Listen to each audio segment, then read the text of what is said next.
DJ Harish.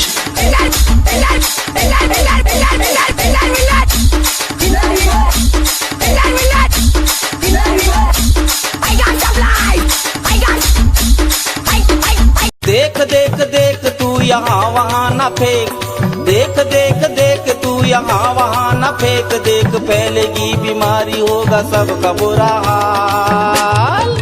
तो क्या करें भैया? गाड़ी वाला आया घर से कचरा निकाल, गाड़ी वाला आया घर से कचरा निकाल, गाड़ी वाला आया घर से कचरा निकाल, गाड़ी वाला आया घर से कचरा निकाल। तो क्या करे भैया? गाड़ी वाला आया घर से कचरा निकाल, गाड़ी वाला आया घर से कचरा निकाल। था कौन मेरा